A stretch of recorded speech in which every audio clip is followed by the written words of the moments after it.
സംസ്ഥാനത്ത് പെട്രോളിന്റെയും ഡീസലിന്റെയും വില കൂടും. പെട്രോൾ ലിറ്ററിന് 61 പൈസ വരെയും ഡീസൽ ലിറ്ററിന് 46 പൈസ വരെയുമാണ് വർദ്ധിക്കുക.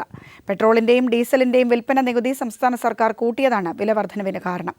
പുതുക്കിയ വില ഇന്ന് അർദ്ധരാത്രി നിലവിൽ വരും. ദേശീയ ഗെയിംസിന്റെ മറവിൽ അഴിമതിക്കുള്ള ശ്രമങ്ങൾ നടക്കുന്നതായി കോടിയേരി ബാലകൃഷ്ണൻ. കോമൺവെൽത്ത് ഗെയിംസിനെ വെല്ലുന്ന അഴിമതിയാണ് ദേശീയ ഗെയിംസിൽ രൂപപ്പെട്ടു വരുന്നതെന്നും സർക്കാർ നിലപാടിതാണെങ്കിൽ ഗെയിംസിൽ പ്രതിപക്ഷത്തിന്റെ സഹകരണം പുനഃപരിശോധിക്കേണ്ടി വരുമെന്നും കോടിയേരി പ്രസ്താവനയിൽ പറഞ്ഞു. അതിനിടെ ഗെയിംസിന്റെ കൗണ്ട് ഡൗൺ ചടങ്ങുകളിൽ നിന്ന് ജേക്കബ് പുന്നൂസ് വിട്ടുനിന്നത് വിവാദമായി. ദേശീയ ഗെയിംസ് അഴിമതിക്കും സ്വജനപക്ഷപാതത്തിനുമുള്ള വേദിയാക്കുന്നുവെന്ന് ചൂണ്ടിക്കാട്ടിയാണ് കോടിയേരി ബാലകൃഷ്ണന്റെ പ്രസ്താവന. ഗെയിംസിന് മുന്നോടിയായി നടത്തുന്ന കൂട്ടയോട്ടം ഉൾപ്പെടെയുള്ള കാര്യങ്ങളിൽ സ്വജനപക്ഷപാതവും അഴിമതിയും പ്രകടമാണ്. നിലപാട് തിരുത്തിയില്ലെങ്കിൽ പ്രതിപക്ഷത്തിന് സഹകരണം പുനഃപരിശോധിക്കേണ്ടി വരുമെന്നും പ്രസ്താവനയിൽ പറയുന്നു. ദേശീയ ഗെയിംസിന് വേണ്ടി 611 കോടി രൂപയാണ് സംസ്ഥാനം നീക്കിവച്ചിരിക്കുന്നത്. അന്താരാഷ്ട്ര നിലവാരത്തിലുള്ള അടിസ്ഥാന സൗകര്യങ്ങളും ആധുനിക കായികോപകരണങ്ങൾ കരസ്ഥമാക്കുകയും ഗെയിംസിൻ്റെ ആലോചനാഘട്ടത്തിലെ ലക്ഷ്യങ്ങളായിരുന്നു. ഈ ലക്ഷ്യങ്ങളിൽ നിന്ന് വ്യതിചലിച്ച് സാമ്പത്തിക ഇടപാടുകൾക്കുള്ള ഗൂഢാലോചന നടക്കുന്നുവെന്ന് കോടിയേരി പ്രസ്താവനയിൽ വ്യക്തമാക്കുന്നു. അതേസമയം ഗെയിംസിൻ്റെ കൗണ്ട് ഡൗൺ ചടങ്ങിൽ നിന്നും CEO ജേക്കബ് പുന്നൂസ് വിട്ടുനിന്നു. ഗെയിംസ് നടത്തിപ്പിൽ മന്ത്രി തിരുവഞ്ചൂർ രാധാകൃഷ്ണനുമായി നിലനിൽക്കുന്ന അഭിപ്രായ വ്യത്യാസത്തെ തുടർന്നാണ് ജേക്കബ് പുന്നൂസ് വിട്ടുനിന്നത്. ചടങ്ങ് അറിഞ്ഞില്ലെന്ന് നിരവധി മന്ത്രിമാർക്കും പരാതിയുണ്ട്. News bureau, Thiruvananthapuram.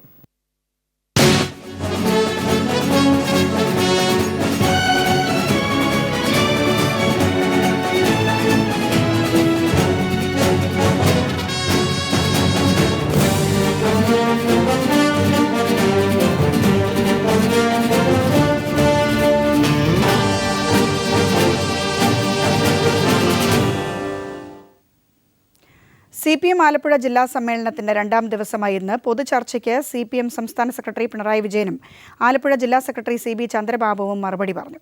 പ്രവർത്തന റിപ്പോർട്ട് ഏകകണ്ഠമായി അംഗീകരിച്ചു. ജില്ലാ സെക്രട്ടറി അവതരിപ്പിച്ച റിപ്പോർട്ടിന്മേലുള്ള ചർച്ചയാണ് ജില്ലാ സമ്മേളനത്തിന്റെ 2ാം ദിവസവും നടന്നത്. 15 ഏരിയ കമ്മിറ്റികളിൽ നിന്നുള്ള 29 പേരാണ് വെള്ളിയാഴ്ച നടന്ന ചർച്ചയിൽ പങ്കെടുത്തത്. മൊത്തം 47 പേർ പ്രവർത്തന റിപ്പോർട്ടിന്മേൽ നടന്ന ചർച്ചയിൽ പങ്കെടുത്തു. ഉച്ചയ്ക്ക് ശേഷം ജില്ലാ സെക്രട്ടറി CB ചന്ദ്രബാബുവും സംസ്ഥാന സെക്രട്ടറി പിണറായി വിജയനും ചർച്ചയ്ക്ക് മറുപടി പറഞ്ഞു.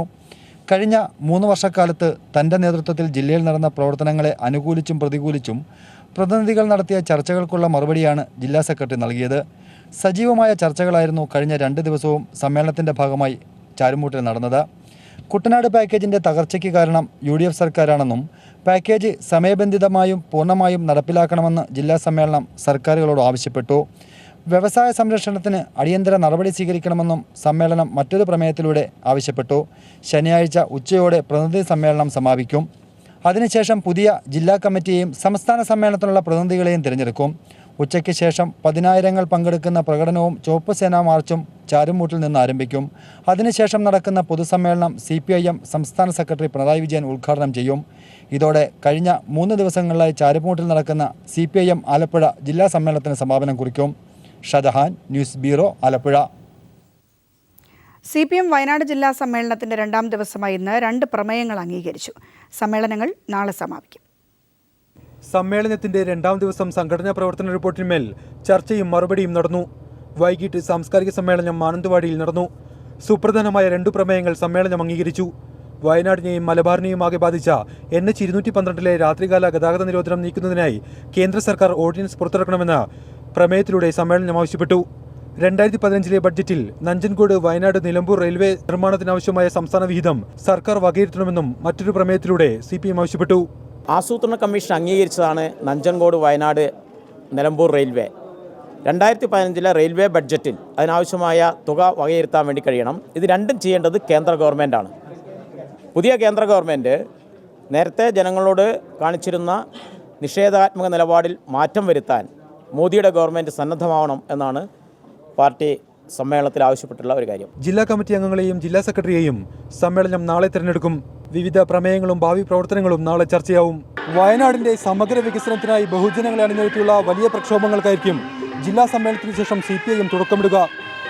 ചെങ്കൊടികൾ ചെങ്കടലാക്കിയ മാനന്തവാടിയിൽ നാളെ നടക്കുന്ന ബഹുജന റാലിയോടുകൂടി 3 ദിവസം നീണ്ടു നിൽക്കുന്ന CPM ജില്ലാ സമ്മേളനത്തിന് ആവേശോജ്ജലമായ സമാപനമാകും.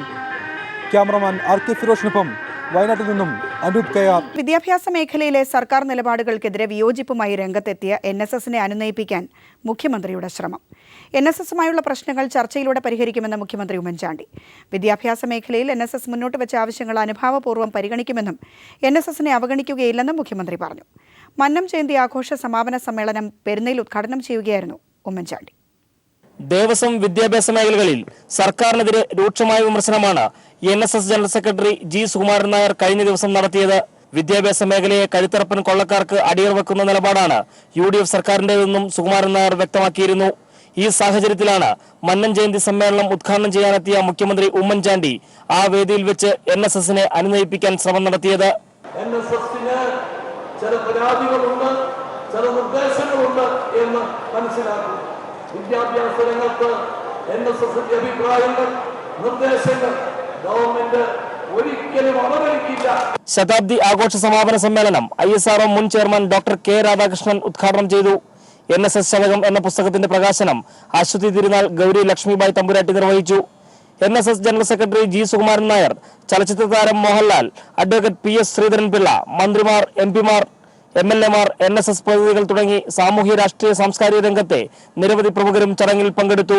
News bureau, Kottayam.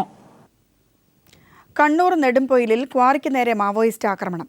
പേരാവൂരിലെ new Bharat ക്വാറിക്ക് നേരെ പുലർച്ചെ 2 മണിയോടെയാണ് ആക്രമണം നടന്നത്. അക്രമികൾ ഓഫീസ് മുറിക്ക് തീയിട്ടു. ആക്രമണത്തിന് പിന്നിൽ രൂപേഷും 5-അംഗ സംഘവുമാണെന്ന് സൂചനയുണ്ട്. പുലർച്ചെ 2 മണിയോടെയാണ് കോളയാട് നെടുമ്പൊയിലെ ന്യൂ ഭാരത് സ്റ്റോൺ ക്രഷർ 5-അംഗ സംഘം അടിച്ചു തകർത്ത് തീയിട്ടത്. ജീവനക്കാരോട് മാവോയിസ്റ്റുകളാണെന്ന് തോക്ക് ചൂണ്ടി പരിചയപ്പെടുത്തിയ സംഘത്തിൽ ഒരു സ്ത്രീ ഉണ്ടായിരുന്നതായി ജീവനക്കാരൻ പറയുന്നു. ഈ ശബ്ദം കേട്ടിട്ട് ഞാൻ വെളിയിൽ ഇറങ്ങി. ഒരു സ്ത്രീയും ഒരു പുരുഷനും റൂമിൻ്റെ വാതിൽക്കൽ നിൽപ്പോട്ടെ തൂക്കം പിടിച്ച്. അപ്പം ഞാൻ വെളിയിൽ ഇറങ്ങിയിട്ട് അവരുടെ മുന്നിലാണ് പരിചയപ്പെട്ടത്. അപ്പോൾ സ്ത്രീ എന്നോട് പറഞ്ഞു, ഞങ്ങൾ മാവോയിസ്റ്റുകളാണ്, ഇങ്ങനെ അടുത്ത് വരാൻ പറഞ്ഞു. ആ സമയം തന്നെ അറിയിപ്പിച്ച് പോലീസിൽ. അവർ പോയി കഴിഞ്ഞാൽ ഞങ്ങൾക്ക് ഇതെല്ലാം ചെയ്യാൻ പറ്റുള്ളൂ. പോലീസ് വന്ന് രാവിലെ 6 മണിയാഴ്ചയാണ്. 2 CCTV ക്യാമറകളും ഒരു കമ്പ്യൂട്ടറും ഇവിടെ നിന്നും അപ്രത്യക്ഷമായിട്ടുണ്ട്. ആക്രമണത്തിന് ശേഷം ചക്കീരി കോളനിയിലെത്തി ഭക്ഷണം കഴിച്ച ശേഷമാണ് സംഘം മടങ്ങിയതെന്ന് കോളനിയിലെ സ്ത്രീ പറഞ്ഞു. അവരെന്നെ പരിചയപ്പെടുത്തി, ഞങ്ങൾ മാവോയിസ്റ്റാണ്, ഞങ്ങൾ അറിയാവോ എന്ന് ചോദിച്ചു.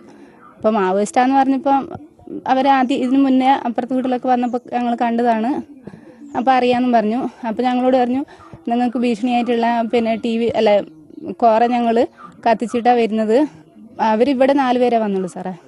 2 സ്ത്രീകളും 2 പുരുഷന്മാരും. അവർ ആ രൂപേഷ് അയാളെ പരിചയമുണ്ട്. പിന്നെ അവർക്ക് എൻ്റെ മോളെ നല്ലപോലെ പരിചയം ഉണ്ടായിരുന്നു. കഴിഞ്ഞ തവണ അപ്പുറത്ത് വീട്ടിൽ വന്നപ്പോൾ ആ പച്ച യൂണിഫോം ആയിരുന്നു അവരുടെ, തൊപ്പിയും വെച്ചിട്ടുണ്ടായിരുന്നു. സംഭവം അറിയിച്ചിട്ടും 6 മണിക്ക് ശേഷമാണ് പോലീസ് എത്തിയതെന്നും ദൃക്സാക്ഷികൾ പറയുന്നു. കഴിഞ്ഞ ദിവസങ്ങളിൽ ചക്കീരി കോളനിയിൽ മാവോയിസ്റ്റ് സാന്നിധ്യമുള്ളതായി പോലീസിന് വിവരവും ലഭിച്ചിരുന്നു. പുത്തൻ ജനാധിപത്യ ഇന്ത്യക്കായി മാവോയിസ്റ്റിന് കീഴിൽ അണിനിരക്കുക, CPI മാവോയിസ്റ്റ് രൂപീകരണത്തിന്റെ 10ാം വാർഷികം ഉയർത്തിപ്പിടിക്കുക തുടങ്ങി ജനവിരുദ്ധ പോലീസിനും ഭരണകൂടത്തിനും എതിരായ പോസ്റ്ററുകളും ഇവിടെ പതിച്ചിട്ടുണ്ട്. വയനാട് നെടുമ്പൊയിൽ പാതയ്ക്കരികെയുള്ള ഈ വൻ ക്വാറിയുടെ പ്രവർത്തനത്തിനെതിരെ പ്രാദേശിക പ്രതിഷേധം ശക്തമാകുന്ന അവസരത്തിലാണ് മാവോയിസ്റ്റുകളുടെ ഈ ആക്രമണവും നടന്നിരിക്കുന്നത്. പ്രാദേശിക പ്രശ്നങ്ങൾ ഇടപെട്ടുകൊണ്ട് ജനങ്ങളിലേക്ക് കടന്നുകയറുക എന്നുള്ള മാവോയിസ്റ്റുകളുടെ ലക്ഷ്യത്തിന്റെ ഒരു മുന്നേറ്റം കൂടിയാണ് ഈ ആക്രമണം എന്ന് കാണാം. നെടുമ്പൊയിലിൽ നിന്നും ക്യാമറമാൻ ജയൻ കല്യാശ്ശേരിക്കൊപ്പം PV ജോഷില. കണ്ണൂരിൽ നടന്ന ആക്രമണത്തിന് പിന്നിൽ മാവോയിസ്റ്റ് അനുഭാവികളെന്ന് ആഭ്യന്തരമന്ത്രി രമേശ് ചെന്നിത്തല. സംഭവത്തെക്കുറിച്ച് അന്വേഷിക്കാൻ കണ്ണൂർ ജില്ലാ പോലീസ് മേധാവിയെ ചുമതലപ്പെടുത്തിയതായും മന്ത്രി രമേശ് ചെന്നിത്തല പറഞ്ഞു. കണ്ണൂരെ മാവോയിസ്റ്റ് അനുഭാവമുള്ള ആളുകളാണ് ചെയ്തിട്ടുള്ളതെന്നാണ് വിവരം കിട്ടിയത്. ഇന്നലെ രാത്രി 2:30 മണിക്ക് തന്നെ എനിക്ക് വിവരം കിട്ടിയിരുന്നു. പോലീസ് ശക്തമായി അന്വേഷിച്ചുകൊണ്ടിരിക്കുകയാണ് ഇപ്പോൾ അതിനെപ്പറ്റി.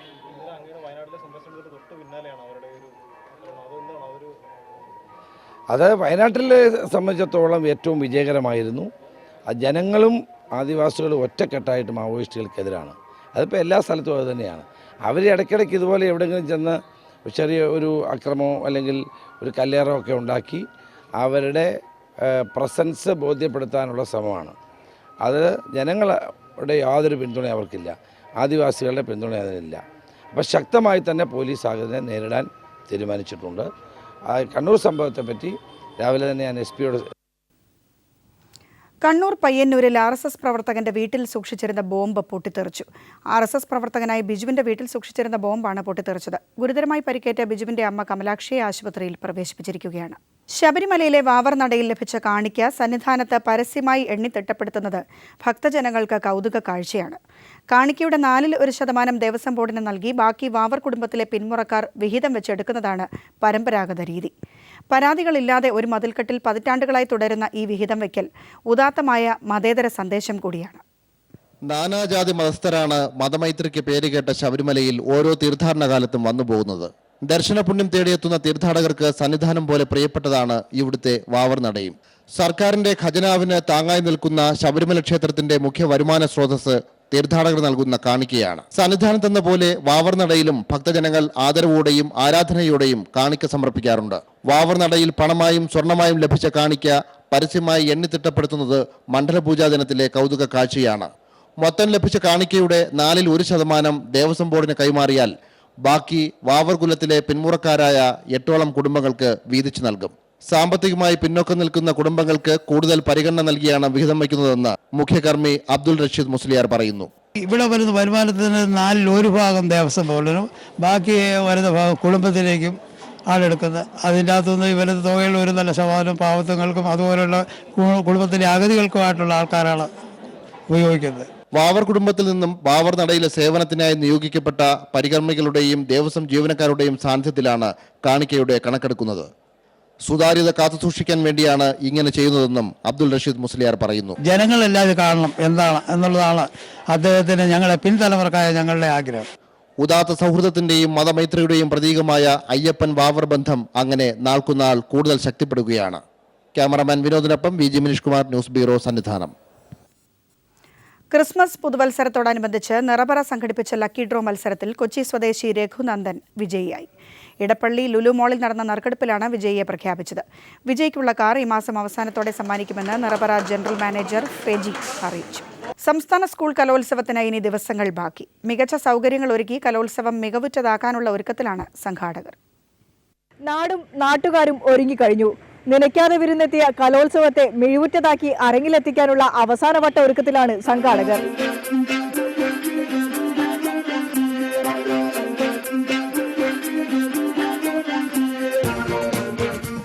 ജീവിതത്തിലുടനീളം സൂര്യവെളിച്ചം മാത്രമേ കാണാറുള്ളൂ, ഇരുട്ടിനെ പിന്നിലാക്കലാണ്. അതുതന്നെയാണ് ഈ കാര്യത്തിലും എൻ്റെ ശുഭപ്രതീക്ഷ. കുറുമ്പ് കലാകാരന്മാർക്കും ആസ്വാദകർക്കുമുള്ള സൗകര്യങ്ങൾ അണിയറയിൽ അതിവേഗത്തിൽ ഒരുങ്ങുകയാണ്. ഇപ്പോൾ നമ്മൾ നടത്തേണ്ട പ്രോഗ്രാംസിൻ്റെ ഡീറ്റെയിൽസ് നമ്മൾക്ക് കിട്ടി. ഇനി നമ്മുടെ ഓർഗനൈസിംഗ് കമ്മിറ്റിയുടെ 8-ാം തീയതി ചേരുന്ന വിപുലമായിട്ടുള്ള മീറ്റിങ്ങോട് കൂടിയിട്ട് ബാക്കി എന്തെങ്കിലും കുറവുകളുണ്ടെങ്കിൽ പരിഹരിച്ചുകൊണ്ട് നമുക്ക് ശക്തമായിട്ട് മുന്നോട്ട് പോകാം. ആതിഥേയത്വം കൊണ്ട് മഹനീയമായ കലോത്സവ ചരിത്രങ്ങളോടാണ് സംഘാടകർക്ക് മത്സരിക്കാനുള്ളത്. മുമ്പുള്ള കലോത്സവങ്ങളെക്കാൾ നല്ല കലോത്സവങ്ങളായിരുന്നു മുമ്പ് നടന്നത്. പക്ഷേ അതിനേക്കാൾ മെച്ചപ്പെട്ട നിലയിലും ടെക്നോളജിയൊക്കെ കൂടുതൽ നന്നായി ഉപയോഗിച്ചും ചെയ്യാനാണ് ഞങ്ങൾ ശ്രമിക്കുന്നത്. സംഘാടനത്തിൽ തങ്ങളുടെ റോൾ ഭംഗിയാക്കാൻ പോലീസുകാരും തയ്യാറെടുത്തു കഴിഞ്ഞു. പോലീസും അതുതന്നെ ആവശ്യത്തിന് പോലീസ്, വനിതാ പോലീസ് ഉൾപ്പെടെയുള്ള പോലീസുകാരുണ്ട്. ഓരോ വെന്യൂവിലും, അപ്പോൾ 20ഓളം വെന്യൂ ഉള്ള ഓരോ വെന്യൂവിലും സ്പെഷ്യലായിട്ടുള്ള കൺട്രോൾ റൂം ഉണ്ടാവും. അതുമായിട്ട് ബന്ധപ്പെട്ടുള്ള എല്ലാ സജ്ജീകരണവും പോലീസ് റെഡിയാക്കിയിട്ടുണ്ട്. തയ്യാറെടുപ്പിനുള്ള സമയക്കുറവ് വെല്ലുവിളിയാണെങ്കിലും സംഘാടകരുടെ കൂട്ടായ്മയിൽ കലോത്സവം മികച്ചതാകുമെന്ന് പ്രതീക്ഷിക്കാം. വിനിഷ വൃന്ദാവൻ, കോഴിക്കോട്.